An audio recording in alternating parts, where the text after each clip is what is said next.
questions. Questions orales. L'honorable chef de l'opposition. The Honourable Leader of the Opposition. The previous Common Sense Conservative government succeeded in cutting in half the amount of cars stolen, all while bringing down the cost of bureaucracy. This Prime Minister, though, is not worth the cost, nor is he worth the crime, nor is he worth the cost of the crime after 8 years. He has made bureaucracy balloon. Meanwhile, the Canada Border Services Agency are only inspecting 1% of containers. Will he follow my common sense plan to reduce bureaucracy and consultancy fees and to have more Border Services agents and scanners? The Right Honourable Prime Minister. Mr. Speaker, organized crime is involved in car theft in Canada. That's why we gave Ontario $121,000 to fight organized crime and car theft. The Conservative Party, though, voted against giving that money to Ontario. We are fighting money laundering as well. The Conservative Party is going to vote against that. Canadians are wondering why that party leader is defending organized crime rather than fighting car theft. The Honourable Leader of the Opposition. Mr. Speaker, the Prime Minister has made Canada the capital of organized crime and money laundering. And yes, it's true that he is spending a lot more money. The money he's spending is making bureaucracy explode and balloon. And this is for managers who cannot manage what they're responsible for. My common sense plan is to fire consultants and invest in Border Services agents and scanners to properly scan all containers leaving Canada in order to stop car theft. Will he follow my common sense plan? The Right Honourable Prime Minister. Mr. Speaker, here's the reality. When we formed government in 2015, we had to undo the firing of thousands of Border Services agents that the Harper government cut. We had to rehire them. He is always suggesting cuts. Meanwhile, we are investing to fight money laundering, to fight organized crime. The Conservative Party seems to vote against all these initiatives. The opposition. What we cut was auto theft. Right. We cut auto theft by 50% under the previous common sense Conservative government. And he's right. We did it at a lower cost to taxpayers. And he's also right that he reversed our reduction in auto theft because it has exploded by 32% since he took office, just as the bureaucracy has exploded. He has not put it into frontline officers. In fact, at the Port of Montreal, there's only 5 of them to inspect 500,000 containers, only 1% of which get inspected. Why won't he cut the high-priced consultants and bureaucrats and get boots on the ground? The Right Honourable Prime Minister.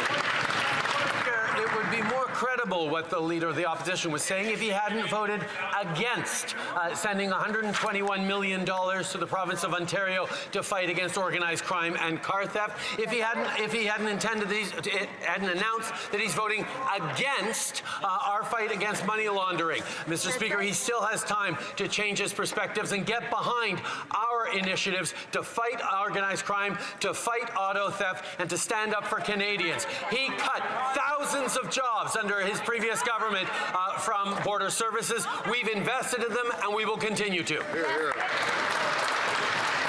The Honourable Member, the Honourable Leader of the Opposition. I'll say it softly and slowly so the Prime Minister can understand. We cut auto theft by 50%, right, by half. Yes, while reducing the cost of the bureaucracy. And yes, we are voting against him putting hundreds of millions of dollars more into high-priced consultants and back-office bureaucrats that don't stop crime. My common sense plan will scan every container going out of the 4 biggest ports and put 75 border agents to do the inspections on the ground. Why can't we have more boots on the ground and fewer bureaucrats in offices? The Right Honourable Prime Minister.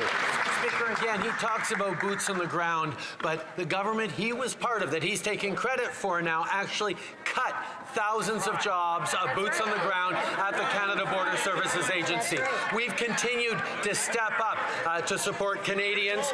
They like to mention C5. It is a bill that kept mandatory minimum penalties for car thefts on the books. They mentioned C75, which is a bill that raised maximum penalties on car theft. We're going to continue to invest in fighting money laundering, and we hope, and organized crime, and we hope that the Conservatives change their mind and vote with us to crack down on organized crime. Again, I'm going to ask all members, please, to restrain themselves as they can listen to the questions and to the answers. The Honourable Leader of the Opposition. He's hiked the cost, he's hiked the crime, he's not worth the cost, and he's not worth the crime after 8 years. He's also not worth the hypocrisy. Mr. Speaker, the Prime Minister's been claiming for months that he had no involvement in or knowledge of the invitation of a former Nazi soldier to the visit of the Ukrainian president. Now we know that he personally invited that same individual. He actually said the opposite. And he said that the former speaker had to resign over doing the exact same thing. So will he hold himself to the very same standard and admit that he's not fit for office? The Right Honourable Prime Minister. The attacks that the Leader of the Opposition is choosing to make against the Ukrainian-Canadian Congress demonstrates the extent to which this Conservative Party no longer stands with Ukraine. They have an opportunity in just a few minutes, Mr. Speaker, to stand and vote in favor of a free trade deal that Volodymyr Zelensky himself is asking this House to pass, and he is choosing to not stand with Ukraine, not stand with Ukrainians, and not stand with Ukrainian Canadians. Why are they abandoning Ukraine?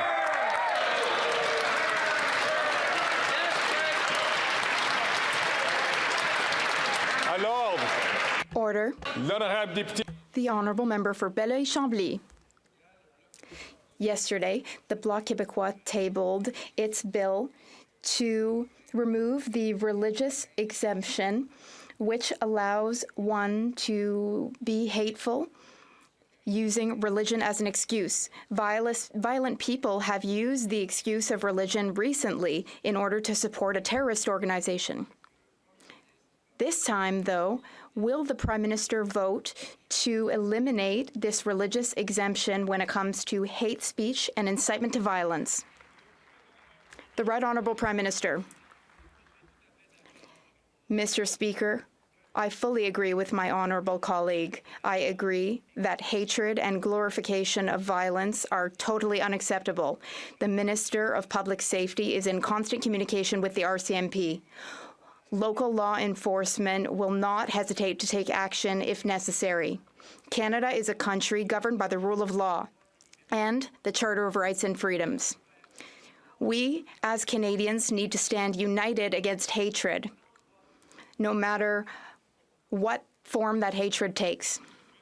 The Honourable Member for Belleuil-Chambly. In order for law enforcement to act, they need to be enabled to do so by law. Last time, the Prime Minister denied it, sent the issue back under the rug, said that freedom of expression is an important freedom, as he just did. But this religious exemption, though, we have sought to fight it in a bill to criminalize hate speech.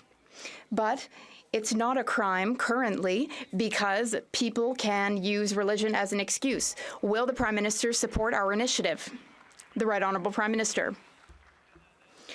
Mr. Speaker, in Canada, all forms of hatred and glorification of violence are unacceptable. Our law enforcement agencies and our legal system are working very hard to, in fact, eliminate hate speech and glorification of violence. We recognize how important it is to defend the Canadian Charter of Rights and Freedoms and the rights of all Canadians. We do not stand for hate speech or glorification of violence. That is always unacceptable. Derby South. The Liberal government, the Prime Minister promised to tax the excess profits of corporate grocery stores if they fail to stabilize grocery prices. Well, they failed to stabilize prices, and the Liberals again broke their promise. The Liberals announced instead another study on food prices. Canadians don't need another study to know that they're being gouged by corporate greed. It turns out we've learned the Liberal housing minister received thousands of dollars in donations from none other than the Sobeys family. Is that why they're protecting their wealthy friends?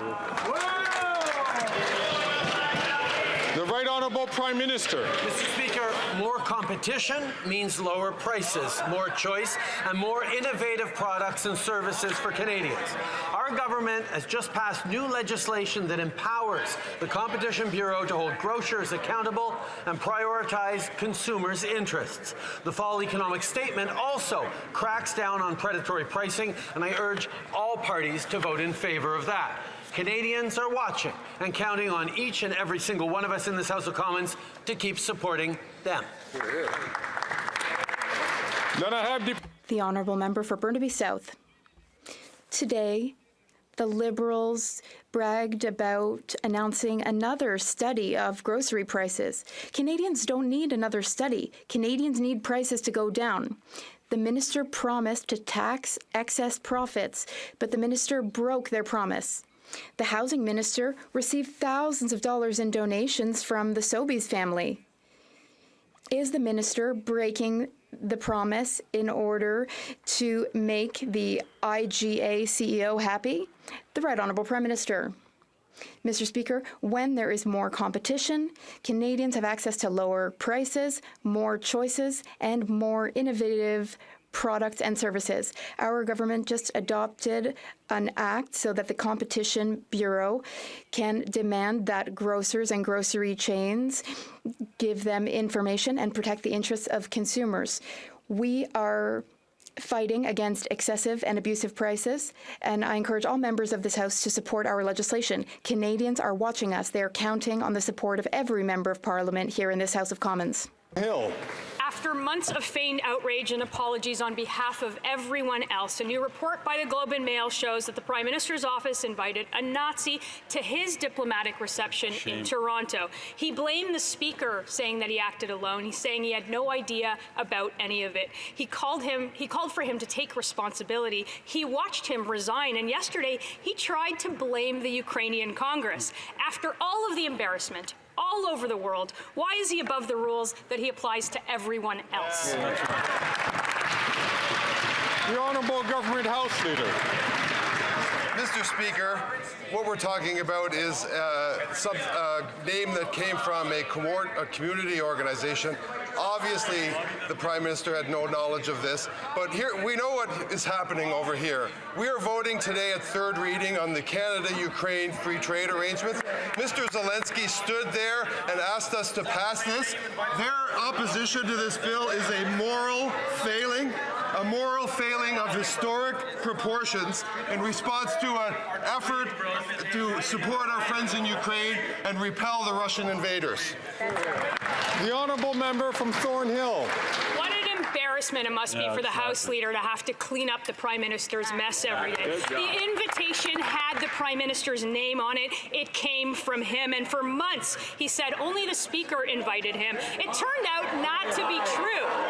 His own House Leader said that the invitation merited a Speaker's resignation. The Speaker resigned because of him, and all of them watched him do it. So will the Prime Minister be subject to the rules that he imposes on everyone else? The Honourable Government House Leader. Again, Mr. Speaker, another small conflagration to mask their larger historical moral failing of not supporting the people and the armed forces of Ukraine and the President of Ukraine, who stood in this very chamber not months ago and asked us to support the Canada-Ukraine free trade arrangements. Then they voted against Operation Unifier and support for our troops that once again supports Ukraine. What is next, Mr. Speaker, and why will they not stop trying to hide their moral failings? Shameful. There are several experienced members of this House who do know that their time to speak will be recognized by the chair when they are supposed to speak. Otherwise, I ask you, please, to allow questions and to allow answers to be given so that the Speaker can hear it and so can anybody else who's participating here. The Honourable Member from Charleswood, St. James, Assiniboia, Headingley. Thank you, Mr. Speaker. And that was a shameful answer from that member, Mr. Speaker. Another day, another international embarrassment. After months of denials and throwing the former Speaker under the bus, now we learn that it was the Prime Minister who invited a Nazi to a reception with President Zelensky. He forced the Speaker to resign, to take the fall, so he could avoid responsibility and cling to power. After 8 years of this Prime Minister, he is not worth the cost to Canada's reputation. Why did the Prime Minister invite a Nazi to a reception with the Ukrainian Prime Minister? The Honourable Government House Leader. The community event was held with the President of Ukraine, to which over 1,000 people were invited. In fact, some Conservatives were invited to that, Mr. Speaker. But we're not talking about any of that today because they care about this. They're pretending to care about this. This is fake outrage. Why? Because today we are voting on trade arrangements with one of our closest allies, the people in the country of Ukraine who are repelling as we speak and dying against Russian invaders. This is a moral failing of historic proportions, Mr. Speaker. The Honourable Member for Mégantic-L'Érable. The Prime Minister just keeps misleading this House. Mr. Speaker, the Prime Minister told this House on September 27th that he had no idea that a former Nazi would be involved in the events surrounding President Zelensky's visit. But now we know that the Prime Minister had personally invited that Nazi to his private reception in Toronto. He said that the Speaker of the House should resign for inviting a former Nazi to the House of Commons. After 8 years, Mr. Speaker, the Prime Minister's relationship with the truth is pretty skewed. Will the Prime Minister apply that same standard to himself and ask himself to resign? The Honourable Government House Leader. Mr. Speaker, the Conservatives are talking about this. Why are we talking about this in the House today?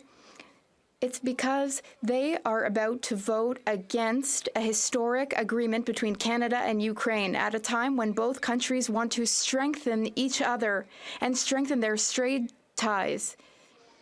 We want to support them to get Russians out of their native land. This is a moral failure from the Conservatives, but they're trying to hide their moral failure when it comes to supporting Ukraine by bringing up this new issue. So will they stop their moral failings and vote in favor? From Wellington, Halton Hills. Mr. Speaker, there's been a breakdown in law and order in this country. Over the last 8 years, auto thefts are up 34%, violent crime 39%. Canada has become a foreign interference playground for the PRC, for Iran, and for Russia. And behind all of this is organized crime, money laundering, and terrorist financing. In fact, in a U.S. indictment unsealed last week, Iran hired 2 Hells Angels members in British Columbia as assassins. When is this government going to get serious about crime in this country and start protecting Canadian citizens? The Honourable Minister of Justice and Attorney General for Canada. Mr. Speaker, I've got a lot of respect for the member for Wellington Halton Hills, but I ask him to reflect seriously on the vote he's going to cast on the Fall Economic Statement. The Fall Economic Statement deals directly with the money laundering that is fueling organized crime. We know that auto theft and so many other crimes right now are being committed and orchestrated by organized criminals. We have the ability to get tough on their financing structures and break down those organizations. That member hopefully has the rectitude to address that issue and vote against his leader's instructions and vote in favor of the Fall Economic Statement. The Honourable Member from Wellington Halton Hills. Mr. Speaker, Bill C-59 will do little to combat the problem of organized crime and money laundering in this country, which the government's own estimate says are $133 billion a year, equal to 5% of GDP. This government has ignored numerous reports and protected lawyers from money laundering and terrorist financing law and failed to crack down on Canada's big banks and their funneling of money laundering and terrorist financing through our financial system. So when is the government going to subject lawyers to federal law and start cracking down on our big banks and the gobs of money laundering going through our financial system? The Honourable Minister of Justice and Attorney General for Canada. Mr. Speaker, again, I would ask that member to use the reason for which he is known in this chamber and reason and think about the votes that he is being asked to cast and the votes that he has already casted. What am I talking about, Mr. Speaker? We know that from police forces around this country, they are asking for resources. We've dedicated resources to guns and gangs, $121 million last week. Yet that member, under the guidance of his leader, was instructed to vote on an all-night voting session against guns and gangs funding. That is not becoming of that member nor of that caucus. The Honourable Member for Rivière-du-Nord. Mr. Speaker, the three Federalist parties voted against requiring bilingualism for commissioners reviewing miscarriages of justice. The Liberal Parliamentary Secretary and the NDP justified abandoning bilingualism because it would hinder the hiring of unilingual francophone commissioners. Oh, come on. Unilingual francophones have never benefited from bilingualism taking a back seat. Believe me, Mr. Speaker, are these parties really trying to tell us that it's impossible to find 9 bilingual and competent jurists among 40 million Canadians? The Honourable Justice Minister and Attorney General of Canada. Mr. Speaker, judges in Canada are incredibly important. The work that they do is incredibly, extraordinarily important. Requiring bilingualism is a priority, not just for judges in Quebec, but for judges everywhere in Canada. When we took office in 2015, we reviewed the process of appointing judges, and we made bilingualism a priority for us in assessing candidates. Thank you. The Honourable Member for Rivière-du-Nord. Well, the Parliamentary Secretary is clearly not following the Minister's instructions. Another excuse for abandoning bilingualism, apparently it's too expensive, it seems. Yesterday, Radio-Canada revealed that it had obtained a copy of a letter from the Privy Council stating that it would take years and cost a lot of money to translate the documents submitted to the Rouleau Commission. Radio-Canada revealed that even the production of an index would be very expensive. So this raises 3 questions. First, how much is bilingualism worth? Second, how much is Canada prepared to pay for it? And third, above all, have you ever heard anyone here complain about the cost of translating from French into English? The Honourable Minister. Mr. Speaker, first, I wish to thank my colleague for his question. I acknowledge that francophones and francophiles across the country are feeling frustrated about this. A final report of 2,000 pages may not be able to be translated because the Commission received 200,000 documents. So that's hard to translate, but it doesn't necessarily make the situation acceptable. So we need to learn a lesson from this and do better in the future. The Honourable Member for Pointe-de-L'Île. What we are witnessing here is a trend towards erasing francophones from Canada. We see it in the justice system, as my colleague pointed out. We also see this in appointments, like the appointment of Governor-General Mary Simon. We are witnessing this also at major events, like the Hockey All-Star Game and the Grey Cup. I appeal to all other parties. If they are incapable of fighting the erasing of francophones, if they tolerate and even promote excuses to abandon bilingualism and the French language, what choice do they leave Quebecers but to become independent? The Honourable Minister of Employment and Workforce Development.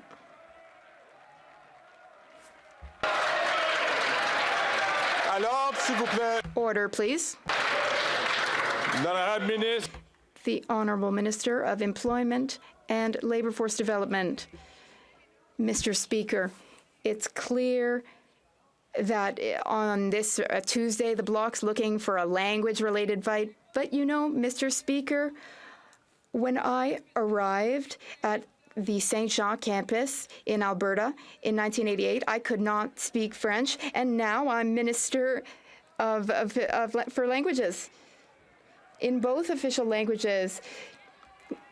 Because I learned French, and I'm here for French, and I am the proof that bilingualism is working very well in Canada.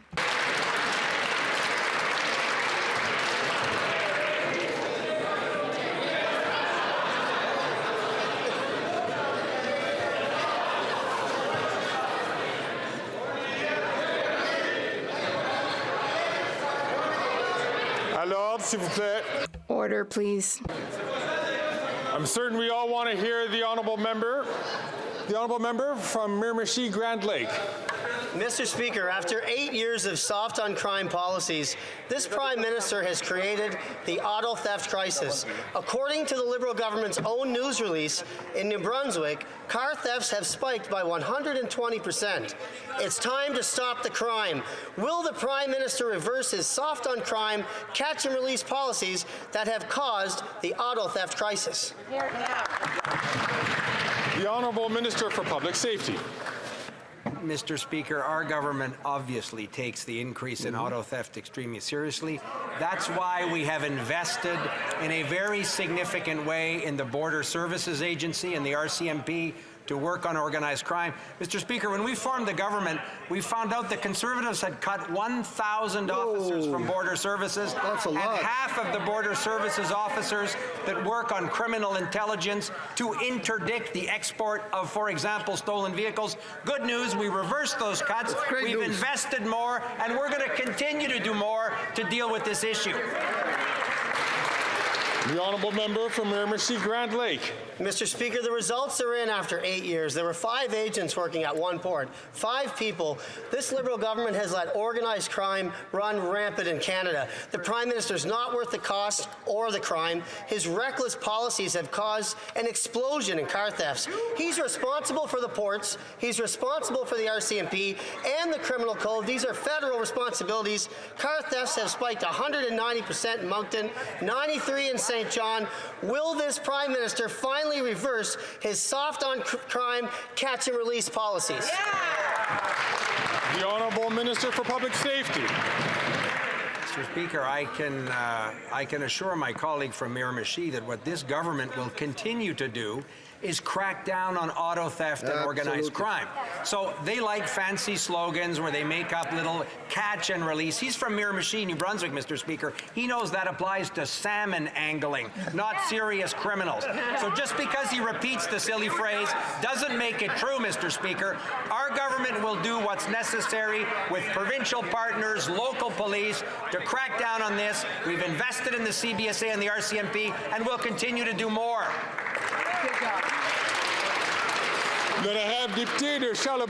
The honourable member for Charlebourg-Haute-Saint-Charles. Mr. Speaker, after 8 years of this Prime Minister and this government, car theft has doubled in Montreal. The Canada Border Services Agency is tasked with monitoring our borders, but at the Port of Montreal, there are only 5 CBSA agents to inspect the huge amount of containers going from that port abroad. We want 75 agents hired.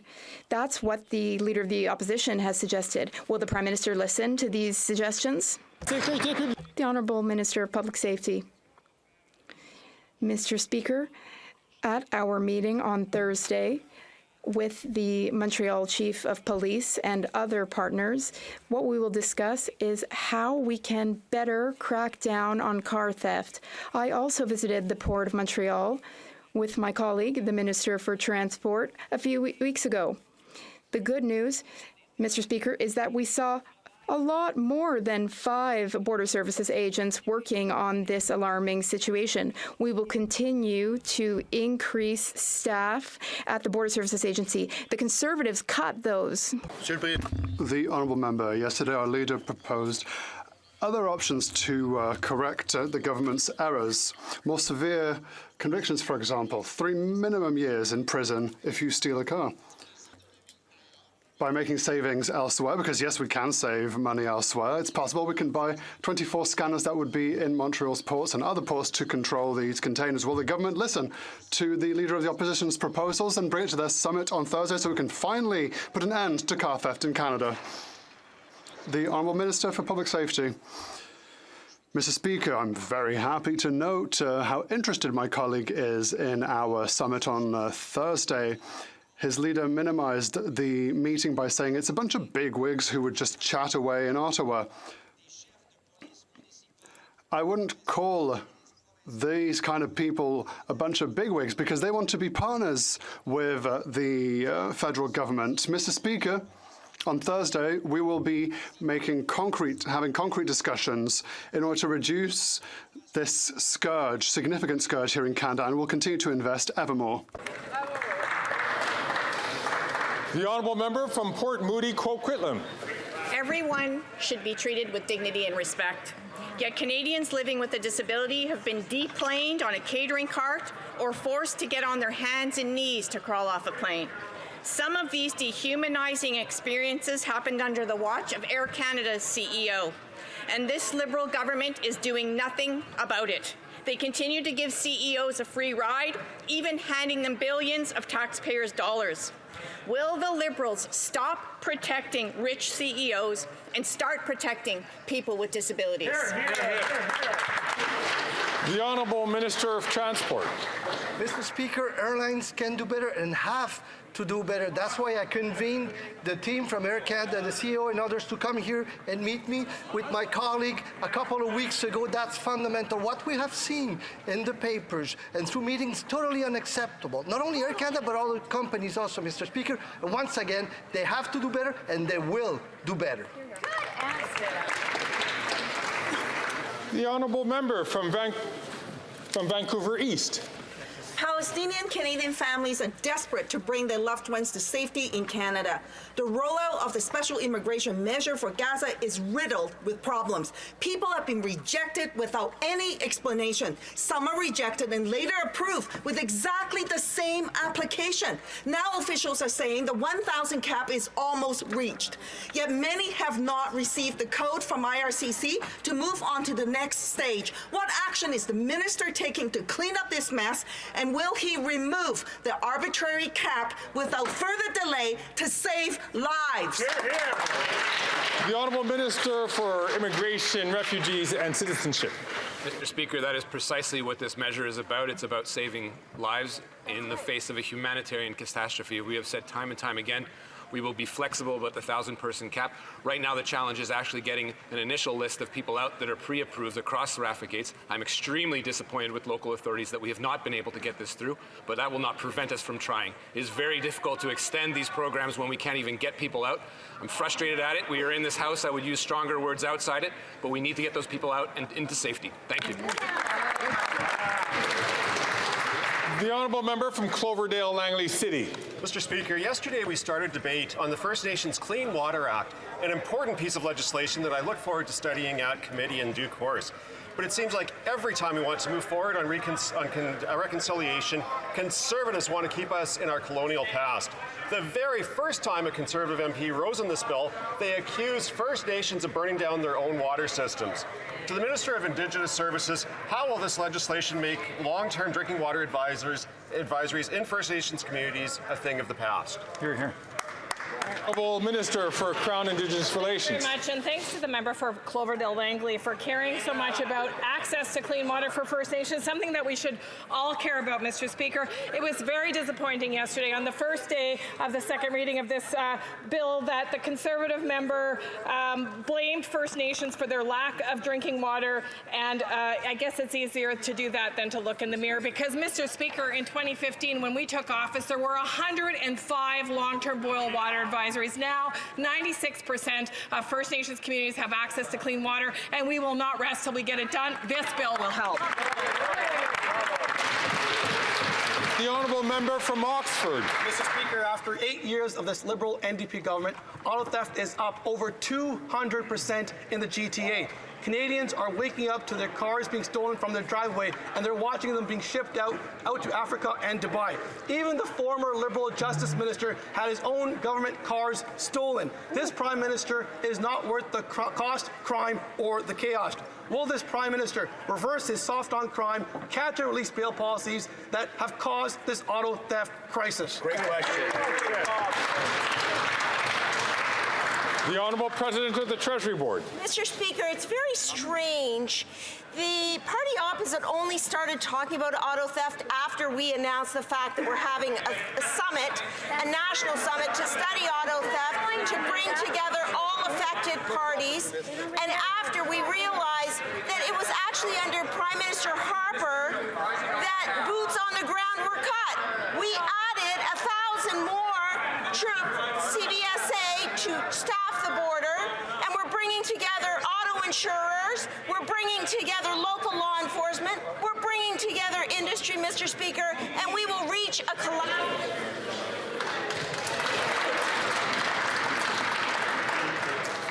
I'm going to encourage all members, please, to only take the microphone when you have the floor and recognized by the Speaker. I know there are some members who will even be asking questions later on. I'm certain they will want to have that same respect which is returned to them. The honourable member from Oxford. Speaker, let me remind this Prime Minister that he is responsible for the ports, the RCMP, the CBSA, and our criminal code. Canadians are paying $1 billion more in insurance premiums because of skyrocketing auto theft claims. The Prime Minister has caused this auto theft crisis with bills like C-75 and C-5, which allow criminals to be on the streets the same day. Will this government reverse its policies and replace them with our common sense plan of jail and not bail for repeat violent offenders? The Honourable President of the Treasury Board. Mr. Speaker, I want to stress that slogans and videos are not going to fix this very complex problem. Our approach to addressing complex problems is actually to develop a complex solution. And I will say that in Bill C-75, the very piece of legislation that the Leader of the Opposition is asking us to repeal, our government raised the maximum penalty on summary conviction for motor vehicle theft from 18 months to 2 years. So I ask, why does the Leader of the Opposition want to The honourable member from Edmonton Millwood. Mr. Speaker, after 8 years of this Prime Minister, car thefts have skyrocketed across the country, up 300% in Toronto and up over 100% in other Canadian cities. Car theft now costs the insurance industry over $1 billion a year, Mr. Speaker. That means that every Canadian is spending more every month for their insurance premiums. This Prime Minister has caused this auto theft crisis. His catch and release policies have allowed organized crime to thrive in this country. It's time to stop the crime, Mr. Speaker. When will the Prime Minister reverse his catch and release policies? The Honourable Minister for Public Safety. Mr. Speaker, I thank my colleague from Edmonton Millwood for the question. The good news is on Thursday, representatives of the insurance industry will participate with auto manufacturers, people responsible for rail transportation, the ports, federal border services agents, the RCMP, provincial ministers responsible. Their police chiefs, Mr. Speaker, will be here because we think if we're going to do the work that Canadians expect us to do on this important issue and our government's committed to doing, we need to do it in partnership with all of the people that my colleague referred to. Good news, Mr. Speaker, that's exactly what we're doing. Hear, hear. The honourable member from Edmonton Millwoods. Mr. Speaker, while the Liberals continue to hold meetings, criminals are continuing to steal cars. After 8 years of this NDP Liberal soft on crime policies, our police forces are powerless to stop car thieves. Liberal B's C-5 allows house arrest for these criminals, and C-75 allows repeat offenders to be released on bail just hours after they were arrested. This Prime Minister has caused this crisis, and he's not worth the cost, Mr. Speaker. When will he reverse his soft on crime policies that has caused this auto theft crisis? The Honourable Minister of Justice and Attorney General for Canada. You're entitled to your own opinions, but you're not entitled to your own facts. Bill C-5, which you just mentioned, maintained a mandatory minimum penalty for auto theft. That's what they apparently want to repeal. Bill C-75, which he just mentioned, actually enhanced the maximum penalty for auto theft, moving it from 18 months to 2 years less than 8. That apparently is what they want to repeal. You don't fix this problem by suggesting redundant changes that already exist in the criminal code. You fix this problem by being the adult in the room, convening people, and coming up with a complex solution to a complex problem.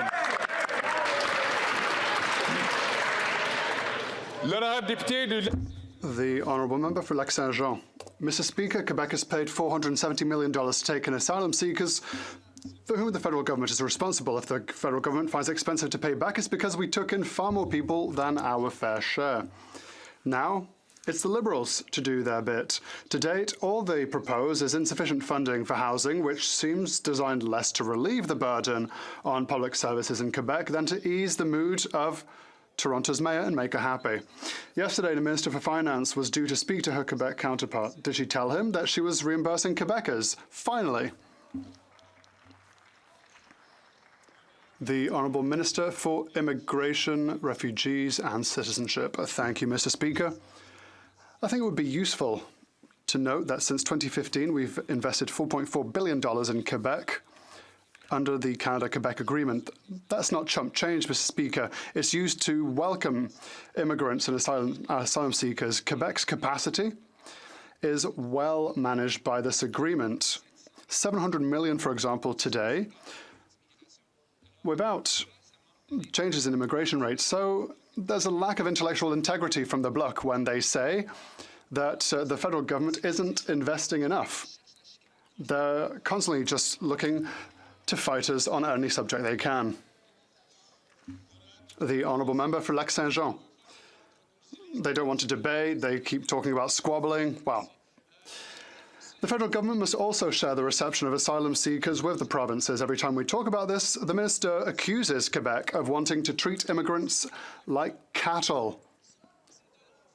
That's a lot of inflammatory rhetoric that doesn't help anyone, especially since a year ago his own government was distributing applicants between provinces. It was sending people to Ontario. If it wasn't treating people like cattle when the Liberals were doing it, well, it's not the case today. When will the minister finally divide up the intake within provinces? The Honourable Minister for Immigration. It's not with that kind of question that we'll find solutions. They're just looking for squabbles once again. Of course, as a government, we are responsible. We are negotiating with the government of Quebec. Do you know who's not there? Around the table, the Bloc Québécois. And the government of Quebec could invite them, but they don't want to invite them. Ask yourself why. We, the two governments, are rectifying the problem. The honourable member from Dauphin Swan River, Nipawin. Mr. Speaker, last week the Environment Minister revealed the truth about the carbon tax. I asked how many emissions are directly reduced from the carbon tax in an order paper question. This minister's response was, and I quote, "The government does not measure the annual amount of emissions that are directly reduced by federal carbon pricing." Wow. End quote. These are his words, not mine. Why is the minister forcing Canadians to pay his carbon tax if he doesn't measure the emissions he pretends to reduce? The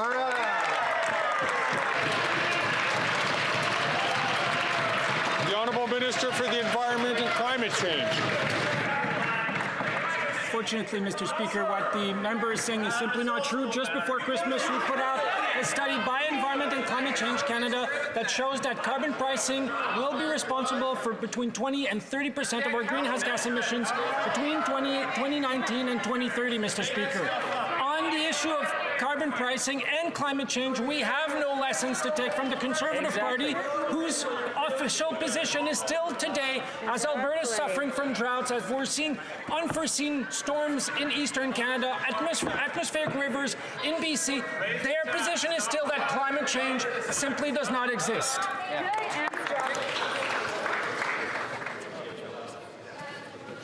The honourable member from Dauphin Swan River, Nipawin. Mr. Speaker, shame on the Liberals for telling Canadians that their costly carbon tax is reducing emissions. It's a complete scam. Wow. The minister pretends that his carbon tax reduces emissions, but now we know that the Liberals do not measure the results of their carbon tax. No measurement, no results. No wonder emissions went up after 8 years of his NDP Liberal government.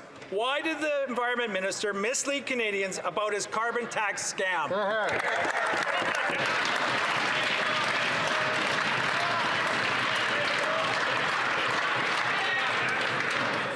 Mr. Speaker. The Honourable Minister for the Environment and Climate Change. Mr. Speaker, the falsehoods that we hear from the Conservative Party on the issue of climate change and carbon pricing is unseen before in the history of this country. So first, they believe that climate change doesn't exist. That's simply not true, Mr. Speaker. They say that our plan isn't working. Our plan has allowed us to reduce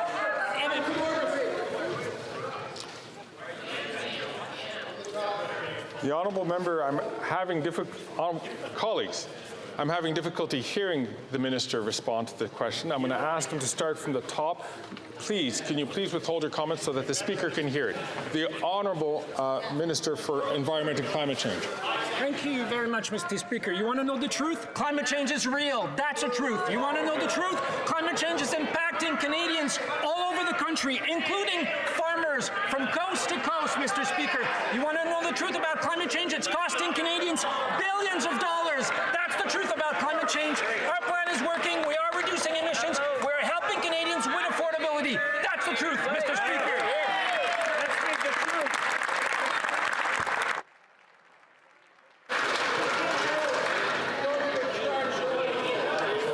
It's not even Wednesday, and we seem to be all amped up. That's the truth of it. The honourable member says, wait until summer. Truer words have never been spoken. The honourable member from Dauphin River, Swan River, Neepawa. Mr. Speaker, if the Liberals do not measure the results of their carbon tax, there are no results. The Liberals have no shame in punishing Canadians without anything to show for it. Here's something we can measure, though. After 8 years of this Liberal government, gas is up, groceries are up, home heating is up because of their failed carbon tax. Now that the Environment Minister has exposed his own carbon tax scam, will he finally axe the tax?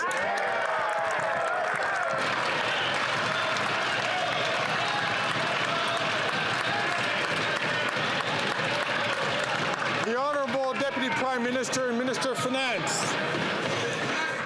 Mr. Speaker, it's pretty hard to take these Conservatives seriously on the cost of groceries when their senior political advisor, the senior advisor to their leader, is actually a lobbyist for Loblaws.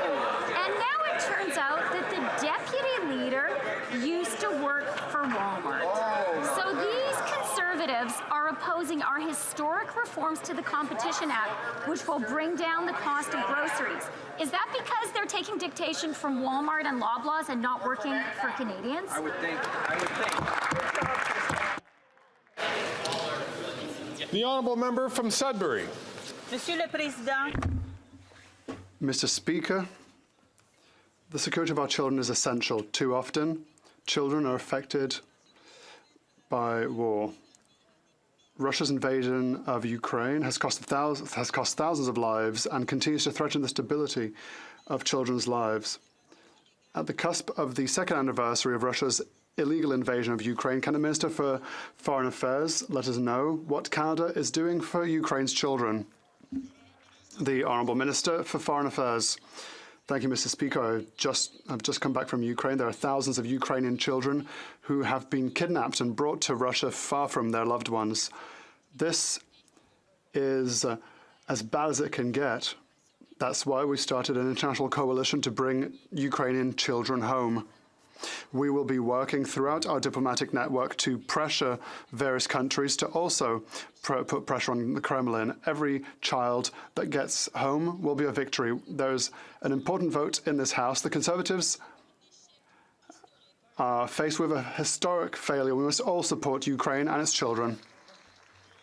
The honourable member for Louise Saint-Laurent. Mr. Speaker, after 8 years of Liberal government, there is one thing that is as true as it can get. Canadians are paying more taxes. The Liberal carbon tax is the cornerstone in the Liberal approach against climate change. But is it truly effective? That's why my colleague from Manitoba sent in a question in writing, and the Minister stated the government does not measure the annual amount of emissions directly reduced by federal carbon pricing. Why tax when you can't even measure effectiveness, Mr. Speaker? The Honourable Minister for the Environment and Climate Change. Mr. Speaker, I said it in English, and I'm overjoyed to say it in French as well. Carbon pricing. For that, we have put forward numbers. And from now to 2030, there will be a 20 to 30% reduction in greenhouse gases. We've already reduced greenhouse gas emissions by 30 million tonnes. There's still a lot of work to do because for 10 years, the Conservatives did absolutely nothing in fighting pollution and climate change. Thanks to our programs, thanks to our actions and the actions of Canadians, we finally are starting to see results. The last thing we need is the Conservatives coming back and destroying everything. The Honourable Member for Louise Saint-Laurent. Mr. Speaker, I'd like to hear who I have before me. Is it a Minister for Climate Change who says, yes, yes, yes, it's on its way? Or the Minister of the Environment that said we cannot evaluate the effectiveness? Who's before us? Is it the Minister for the Environment who, when he came to power, said that was in a situation where Canada was 58th in greenhouse gas emissions, but now we are 62nd when it comes to efficiency with climate change? Why do the Liberals continue to tax without being able to evaluate what these taxes are up to?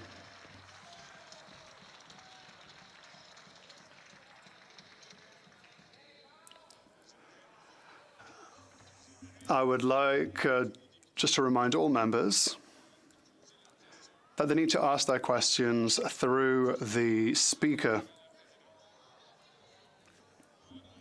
The Honourable Minister for the Environment and Climate Change. Mr. Speaker, my honourable colleague is wrong. Every year we publish an annual report on greenhouse gas emissions. It's like Christmas, it's every year, but this is in April. I would be happy to organise for all Conservative members a meeting.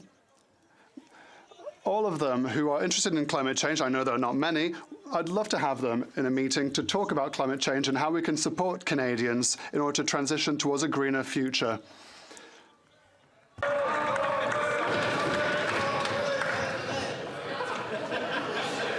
De l'ordre, s'il vous plaît.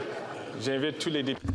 I ask all members to listen to their whip, who is advising all members to show decorum. From Souris Moose Mountain. Brandon Souris, Mr. Speaker.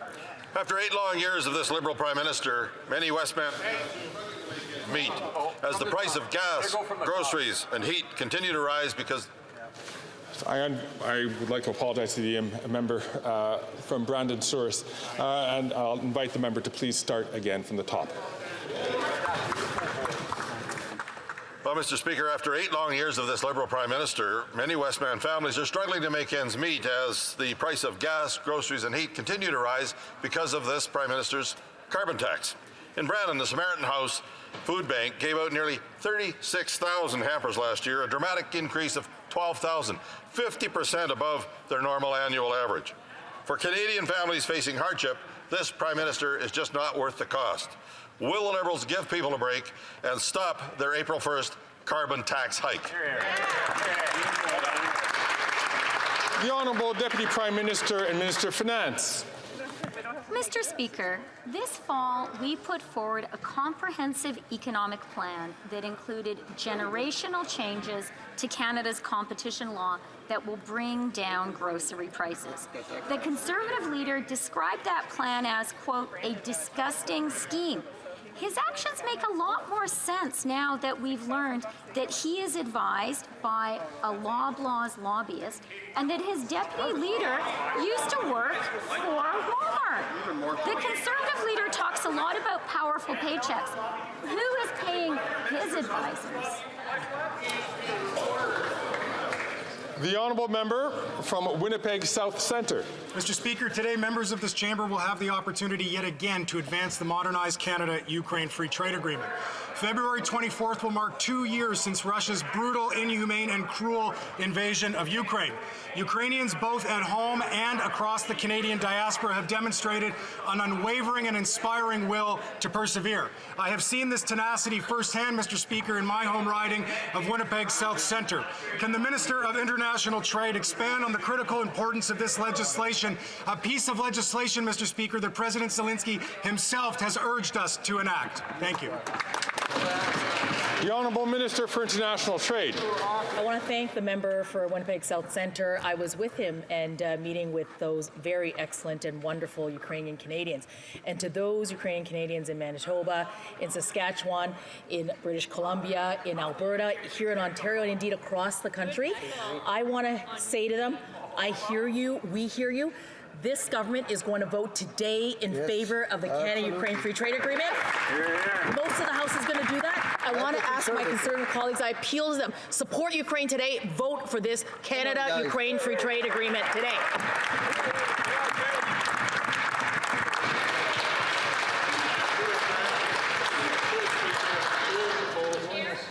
The Honourable Member from Timmins, James Bay. Jared Gerard was a beautiful young Cree artist. He died this past weekend in a horrific house fire in Peawanuck. A young woman is also dead. 3 others in hospital fighting for their lives. This government knew Peawanuck was at risk, and yet the minister nickel and dime the community over funding for a fire hall. A fire hall, that's basic stuff. People in Treaty 9 are tired of trauma and the broken promises. We need a full, comprehensive plan for fire safety in the north. No more fire deaths. Is the minister up for the job? Yes or no?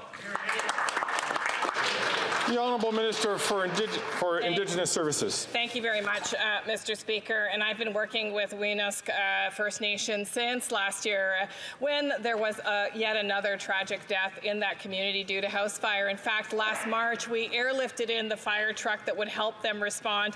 I agree that they do need a fire hall as well, and our department's working with the community to make sure that we can accelerate the work of the design, make it possible to get the equipment and the supplies there quickly, and I look forward to meeting with this member after this afternoon to talk more about this.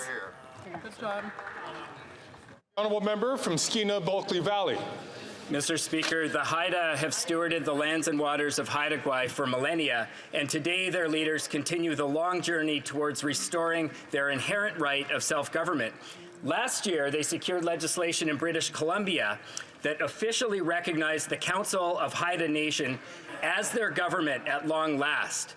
Now, this is a significant step away from the colonial binds of the Indian Act, consistent with the UN Declaration on the Rights of Indigenous People. My question, will Canada also recognize the Council of the Haida Nation as the government of the Haida? Hear, hear, hear, hear. The Minister of Crown Indigenous Relations. I want to thank the member from Skeena Bulkley Valley for his important question and his advocacy for the Council of the Haida Nation. Mr. Speaker, for 50 years, the Haida Nation have been on a journey towards self-governance. This recognition is long overdue and rightfully owed. Later today, I will have the opportunity to meet with the President of the Haida Nation, Gagwe Jason Aslap, to further his important work. We will continue working to advance shared priorities and strengthen our nation-to-nation relationship, Mr. Speaker. Thank you. Comme il est 15h16, la Chambre... It being 3:16, the House will now proceed to the deferred recorded division. On the motion at the third reading stage of Bill C-57, call in the members.